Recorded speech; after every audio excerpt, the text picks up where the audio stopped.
unlocking your world of creativity with best-selling author and brand innovator, Mark Stinson. This episode is brought to you by White Cloud Coffee Roasters, where every bean tells a story of adventure. Visit whitecloudcoffee.com and use the code CREATIVITY. Well, welcome back, friends, to our podcast, Your World of Creativity.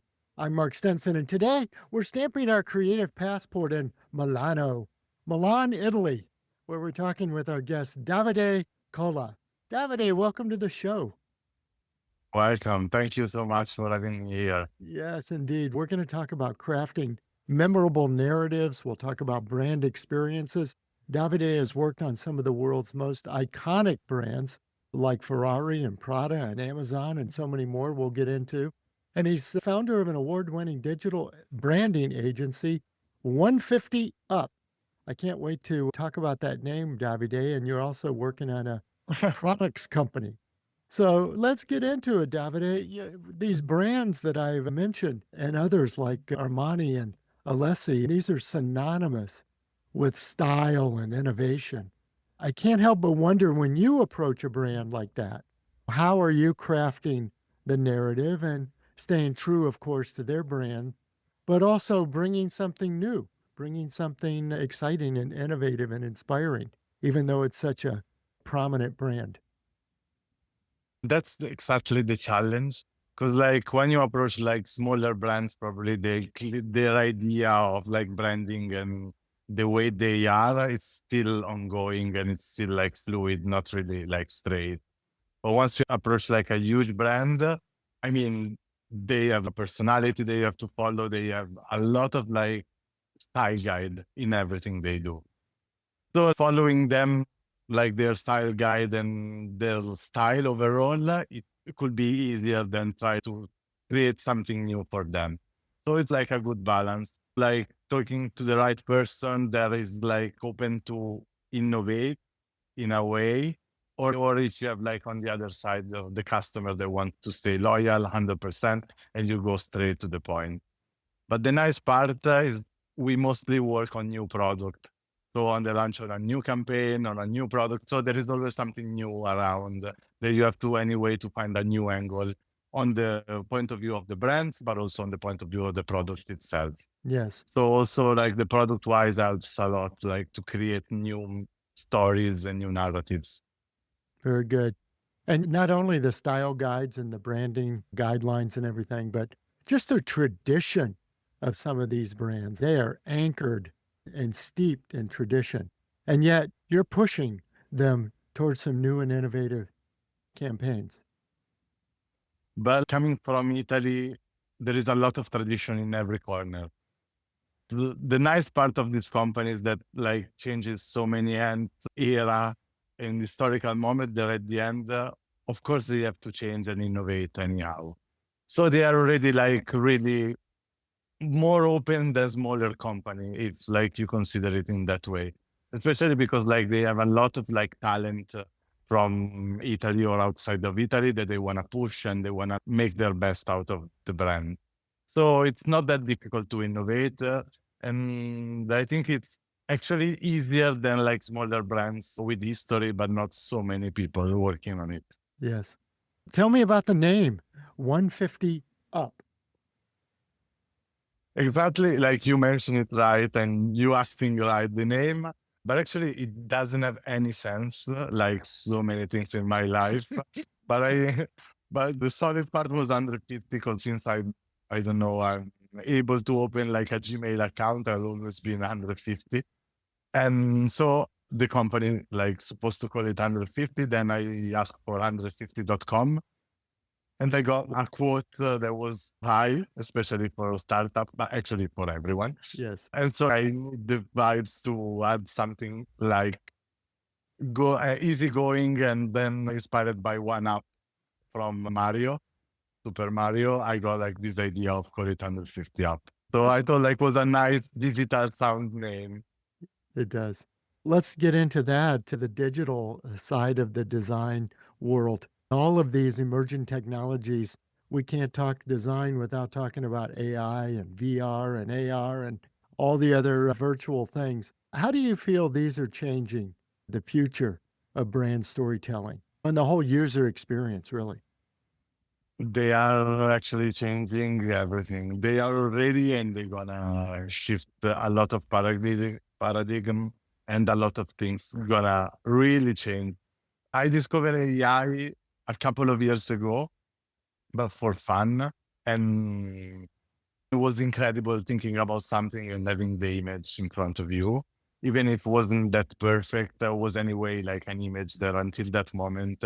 You need a photographer, you need a lot of like people around to create an image. It was like the camera for my eye. And I love it since the first moment. And it was fun for me, like to create artistic projects, then working with a lot of different campaigns and ideas. During the year, there are a lot of some leftover campaign that you couldn't do it for budget for so many million of reasons. And the AI was perfect because I could brought to life a lot of idea and having fun. Until one day, one customer called me and we were doing like a rebranding for them. And he called me and said, my secretary did this logo in AI and I want this logo, not yours. And so this one rings some bells, as like we might say. And so this one actually was like the first, not alarm, but the first time that like reality hit me hard and make me understand that actually like our professional, our lives in terms of working lives, but even private, is changing and going through in a different era that it's completely revolutionized the way we do things and Yes, the way we imagine things. exactly. You're also moving into working with brands in another way, not just designing, but also manufacturing and marketing your own brands through a company, Viento. Is it Padel? Paddle brand that started two years ago. Uh-huh. Play along with some friends. We get sick for paddle in Italy here. It's Yes. like pickleball in US. It's crazy. That's And right. it's crazy. I've been in Central Park playing pickleball, so like it's really everywhere.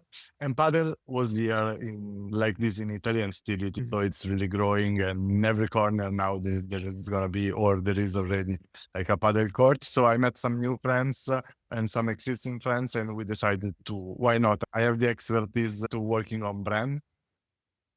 And so like we decided to create our own. And so we started designing like our own rackets, our own line of accessories, our own line of apparel, both technical and lifestyle. And so all this journey starts. And I discovered that a lot of things, after like you have it on your skin, they are completely different than thinking from outside. Yeah. Making product and making like a brand going big, it's massive. And it's a lot of work, a lot of like different things comparing to a service agency. I mean, making product has totally different rules and ideas and marketing strategies as well. So from outside, we are all great, but once you start working on something, you understand perfectly like the risk and a lot of things. So it's Yes. nice to Yes, change you're in after it. You're in 11 it in a years of different study. way. Yeah. What kind of things Totally. surprised you the most when now that you're on this entrepreneurial business side of the table, not just the design agency, but you're in the business? What surprised you?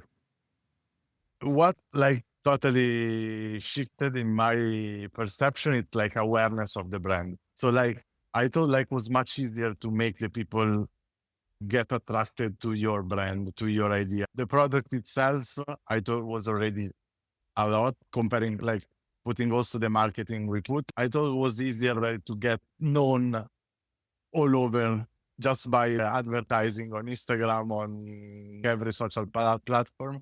I think was easier that part. But actually, paddle is still pretty new. So in a way, the target audience, it's not wide, or it could be wide, but the people who are attracted to you are really not that huge. And so you have a lot of like competitors comparing to the target. And so making all of this like awareness part, I think it's really like tricky, and you have to go not that online that I expected, but like club by club, community by community. And so it's something that it takes a little bit longer than I expected. Great stories. My guest is Davide Colla. Davide, you've emphasized in a lot of the videos and articles that I've seen from you this idea of creating a solid foundation. I think this is your words. Solid foundation for brands that, that in the pace that we're sharing, it's so fast, it's so digital. It's without that foundation, we could slip into just pretty pictures or just fast-paced videos or whatever else it might be on social media. What where does that solid foundation come from, and what does that look like to you? Actually, this started once I founded the studio 11 years ago. Because I mean, I was pretty young and the idea of following trends was really easy. Now there is on trend vision, so you try to build brand not because of their personality, but because what's around. And then you find yourself with your customer calling you after 2 years and you see your work and you say, but this is already so old. You know what I mean? Like you feel it that it's not really working for them. Mhm. You did a job that was really actual, on point, but on point for 6 months, 8 months, 1 year. It was really on trend.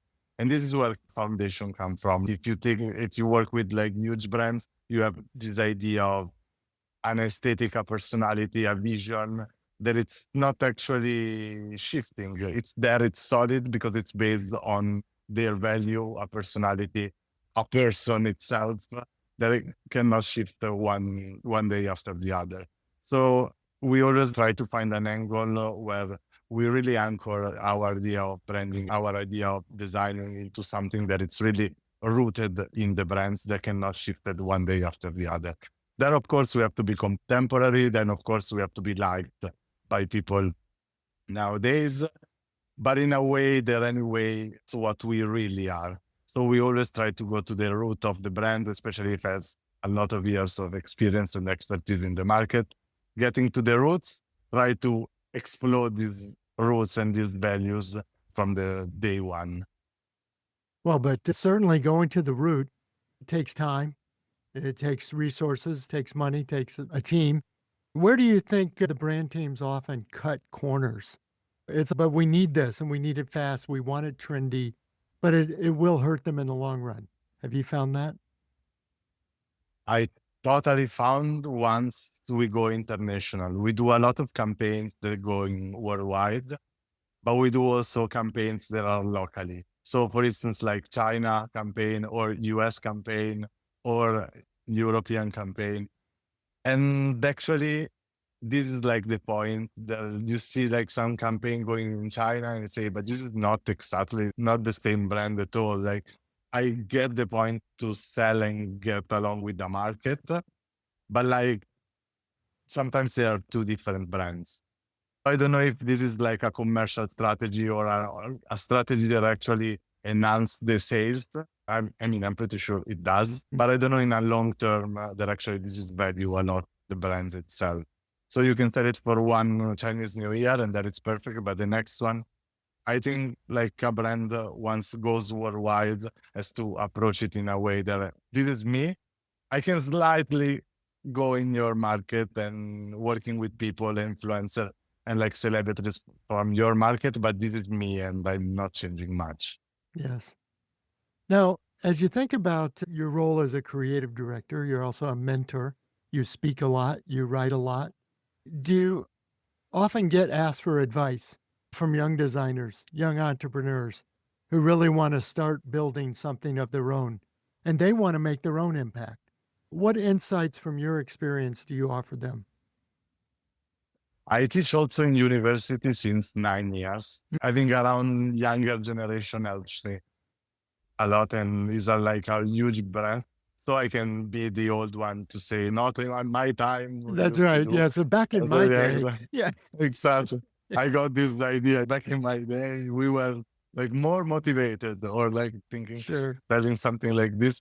No, but actually, I think what makes the difference in my life, it's not really thinking much about what I'm doing. I know it could be like a really suicidal approach, but actually the overthinking of something it's really killing any ideas, and be a little bit unconscious of what you are doing because just following something inside you, it's really vital for creative people. So sometimes, I mean, done it much better than perfect. And this is really true. Like a lot of what I see, a lot of younger generation try to make it everything perfect before launching, or be a little bit close about their project and not sharing them to listen to others. So I think as soon as you start and be open with the world with no fear, I think it's really crucial, and what drive me since the day one of my career, actually. Yes. To circle back on our discussion about AI and all the other things, you have a very provocative idea that these things might make us useless. This is not very motivational for young designers. No, this is terrible. If we feel useless, what are we to do? Actually, yeah, I'm traveling all over the world with this topic, this speech that it's called "You Are Useless." But actually, and because this one, in all the speech, I go through my relation with AI, and of course starts with my first relation of AI that has been completely a disaster. So I felt really useless because there was a moment in my career that in every corner I was looking at, AI was really much better than me. I could talk to customer, but AI could do it like much better than me. I could write some like creative things, but if you do it with ChatGPT, you have 10 different ideas and not just one, yours. So I felt that I was a little bit overwhelmed by AI, and especially I had this huge idea of starting up. I don't know, like I could stare at the prompt line blinking for ages and not be able like to start to write anything because like I could do so many things that I could not even start. Like thinking I have the fear of the blank page, the starting a project and everything. Try to imagine like you can start everything you have in your mind forever, but you don't know where to start. And so you're useless in starting from this. So I go through all of this fear and all of this like part of my life that could actually be replaced by AI. And then I finish with hope, hopefully. And with how I use AI in everyday life and how AI actually can improve the role of a creative director. Because actually, right now, if I don't have internet, I'm desperate not because of Google, because of ChatGPT. So it's really like my side, my clone in a way that actually is helping me a lot in every different things, especially like also for the startup, because like we are not so many people. And so AI, it's making us an army than Right. comparing to 5 different people. Sure. But you're also touching on something that to up and coming designers, it's not just learn this tool or learn this method, but is there a mindset that they need to have? That we as creative people need to have a certain mental approach, mental tenacity to build something. Yeah, I did like your useless toys to my university. That was really emotional. I didn't expect that. And actually, one girl asked me, so what should I do in my life? Like, I studied 3 years, it was the last year. I studied 3 years. And so now that I can do everything with ChatGPT or whatever AI, but the point is like university, like work, it's what the experience gives you. Like 3 years of university doesn't teach you how to use Illustrator. It teach you like a mindset, teach you how to communicate, it teach you how to stay around with around a lot of creative people, teach you like a really way of living. If you want to be like a creative director, it's not that you open the office at 9 and you close it at 6 and there you are. It's a mindset, and you cannot stop to notice things around you for the rest of your life. So I think it's this one that actually it's you and your work. And then AI, it's a tool, and it's going to be a tool like Illustrator and everything. The moment you position yourself as a guy who execute a tool, then you lose completely with AI, but you lose completely with any other person in the world, because you're going to always find someone on YouTube that does the things in Illustrator much better than It's you. so true. It's so true. You know what I mean? So like we are not tools, and we learn how to use tool because later on we can use it for creating something we have in our mind. So in the AI, it's gonna be it is like this, and it's gonna be like this. So it's gonna be like an amazing and massive tool that can help you out also generating idea, but who we are, the expertise we have, what we can put in the projects. It's always us, and it's gonna be always us. Fantastic.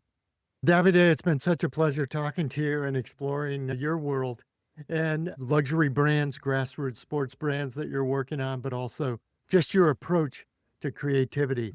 I'd love to offer listeners a link to find you and connect with you. Where can we learn more about your work? Absolutely. On my Instagram page, that it's Dado150, or the account of the studio that it's 150 up. Always on Instagram. Very good. I'll put those links in the show notes and everyone can find us. Before we go, I want to ask you about some other inspirations for your creativity, but I want to mention a special thanks to our sponsor, White Cloud Coffee Roasters. Listeners, you can enjoy a 10% discount off your first order when you use the code CREATIVITY at checkout. Visit whitecloudcoffee.com. And Davide, I think about my visits to Milano, the coffee shops, the museums. Where do you get? I see a cookbook behind you. I think about the A great lot of food cookbook. in Italy. What are some of the sources of inspiration for you and your creativity around Milan? Actually, I'm writing the next topic I will talk about, like in my future speech from 2026, that it's actually really about this. Because like right now, like inspiration, we think like inspiration is coming from the digital world. So like mobile and like Instagram, all of this kind of stuff. But I think it's kind of melting everything together in the same vision, the same idea. I think really we have to reconsider inspiration in a way of the word. It's really like inspiration, and not only like travel, but like most than anything, people. Like I really love to meet people, talk to people, like and enjoy their telling. So I think people are the most inspirational thing I could find and possibly find in life, and they are never ended. So I think this is the best thing I could get inspiration from, and I will always do. Oh, fantastic. I'd love to share a cup of coffee with you, whether in Milan or With here in pleasure. Boise. It would be great to meet you and talk more about some of these creative topics. So again, Davide Colla, great talking with you. My pleasure. Thank you so much. And thank you, listeners. Be sure to subscribe, rate, and review your world of creativity wherever you're listening to this podcast. We're on all the major apps and platforms. And we look forward to seeing you next time as we continue our around the world journeys. We love talking to creatives like Davide about how they get inspired, how they organize ideas. We've talked about gaining the collaboration and connections to get our work out into the world. All of these topics help us unlock your world of creativity. I'm Mark Stinson, and we'll see you next time.